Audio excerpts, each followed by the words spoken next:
Okay. ఇదేంటంటే మామూలుగా పెళ్లి కాకముందు, పెళ్లి కాని వాళ్ళకైతే ఏదో సంతానం లేని సమస్య వస్తా ఉంటది.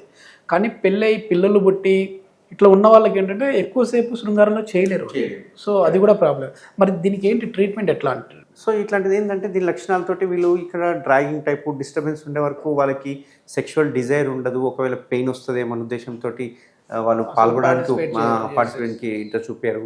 ఈవెన్ బైక్ ఎక్కువసేపు డ్రైవ్ చేయలేరు. ఇట్లాంటి కారణాలు ఉంటాయి. అయితే ఇట్లాంటి దానికి ఏం చేస్తామంటే చాలామంది చాలా డిఫరెంట్ సర్జరీస్ చేస్తూ ఉంటారు. అంటే ఇక్కడ ఇప్పుడు 8 రక్తనాళాలు ఉన్నాయి. ఇక్కడ చూస్తే 4 ఉన్నాయి, ఇక్కడ చూస్తే 2 ఉన్నాయి, ఇక్కడ చూస్తే 1 ఉంది. అంటే ఒక్కొక్క లెవెల్లో మనం సర్జరీ చేయవచ్చు అన్నట్టు. యూజువల్గా బయట అన్ని చోట్ల చేసే సర్జరీలు ఏవైతే ఉన్నాయో ఈ లెవెల్లో చేస్తాం. ఈ లెవెల్లో చేయడం వల్ల ఏంటంటే కొంచెం ఈ గజ్జలలు అంటాం కదా, ఇక్కడ పెద్ద ఇన్సిషన్ ఇచ్చేసేసి హెర్నియా ఆపరేషన్ చేసినట్టు అక్కడ ఉన్న రక్తనాళాలు తీసేయడం ఇట్లాంటివి చేస్తూ ఉంటాం. కొన్నిసార్లు లాప్రోస్కోపిక్ మెథడ్ ద్వారా కూడా చేయొచ్చు. ఎందుకంటే ఈ ఒకటే రక్తనాళం పోతుంది కదా, ఇక్కడ బ్లాక్ చేయొచ్చు మనం. ఎట్లా 2-3 బొక్కలు పెట్టేసేసి లోపలనే మనం పిన్స్ కొట్టడము, క్లిప్ వేయడం ఇట్లాంటివి చేస్తుంటాం. బట్ మన ట్రీట్మెంట్ రేంజ్ హాస్పిటల్లో మనం చేసే సర్జరీ ఏదైతే ఉందో ఇక్కడ చేస్తాం. అంటే జస్ట్ స్క్రోటం మీదనే చేస్తాం.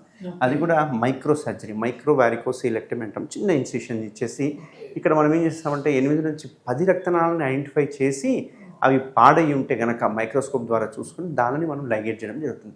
దీనివల్ల ఏంటంటే అక్యూరేట్ రిజల్ట్స్ దొరుకుతుంది అన్నట్టు. అండ్ ఎటువంటి కోత ఉండదు, చిన్న కోత కాబట్టి పేషెంట్కి స్కార్ ఉండదు.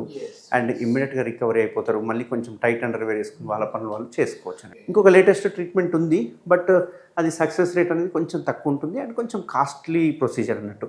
ఎంబోలైజేషన్ అంటుంటాము, అక్కడ జస్ట్ కాయిల్స్ వేయడం ఇట్లాంటివి చేస్తుంటాం.